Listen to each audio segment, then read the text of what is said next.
Back to reality. I love that show. It's very hip to be on the show. Best show since no other show. Happy Tuesday. I love you guys. You are hilarious. It's Tuesday. It's only Tuesday. I absolutely love you. You're thoroughly entertaining. I'm very excited. It's Tuesday. Another Tuesday. Come on, it's showtime. Hi, everybody, and welcome to NSS. This is the Reynolds Report.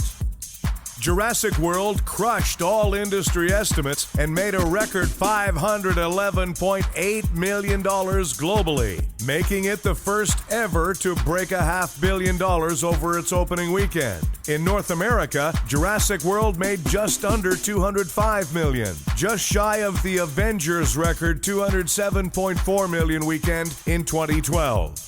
If you were one of the approximately 90 kajillion people who stood in line at the movie theater for the premiere of Jurassic World this weekend, you'll be happy to hear that Chris Pratt has signed on to be part of the franchise for a very, very long time. In fact, if there's any truth to what the actor says, the dinosaur-themed franchise could end up going on record for the most installments ever. When asked if he signed on for the sequel, Pratt replied, "I am. They have asked me for I think 38 movies or something." Obviously, Pratt is exaggerating, but he's clearly also making a statement. Yes, there will be a sequel, probably more than one, and yes, he's definitely doing them.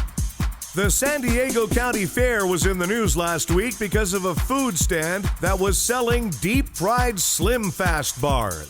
But it turns out that's not the only piece of deep-fried magic going on there. Another stand at the fair just introduced deep-fried Starbucks coffee. Yeah, a guy named Mike Peterson who runs a stand called Bacon Affair created it. He takes dough and Starbucks coffee grinds and rolls them together into balls, then deep fries them, and then serves them in a Starbucks cup with whipped cream. As far as we know, Starbucks didn't give him permission, although we're not totally sure he needs it. County fairs operate under Carney law, right, where anything goes?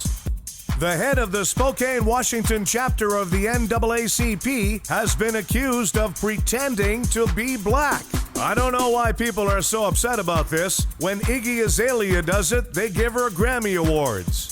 Pizza Hut is starting to sell a new pizza stuffed with hot dogs. In addition to the 5 pounds of cased meat and 6 pounds of cheese, the pizza also comes with unfathomable amounts of shame and regret.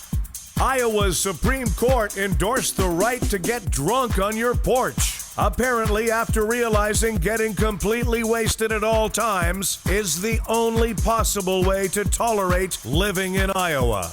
Apparently, Google has built a robot doll that helps parents learn to talk to children. In other words, Google came up with a worse idea than Google Glass. A new employment study says that less than 2/3 of people in the U.S. with law degrees are actually working as lawyers. They'd like to work as lawyers, but can't get hired because they tested positive for actually having a soul. For the first time, scientists report seeing polar bears in the Arctic eating dolphins. They believe that global warming has forced the polar bears to change their diets. That and the desire to go gluten-free. Actress Melissa Gilbert owes the IRS $360,000. Yeah, she's in real danger of losing her little house with the tax lien on the prairie. A Pennsylvania woman who just turned 100 gives credit for her longevity to drinking a can of beer every day. Have you noticed how really old people think that whatever they enjoy doing is the reason they've lived so long? Yep, I made it to 100 because not a day goes by that I don't pass gas and complain about the government. Thanks, everybody. We have a new episode of the Reynolds Report for you every weekday. Be sure to check out The Being Frank Show starring Frank D'Angelo. Live Tuesdays and Thursdays at 3 p.m. Eastern, right here on NSS.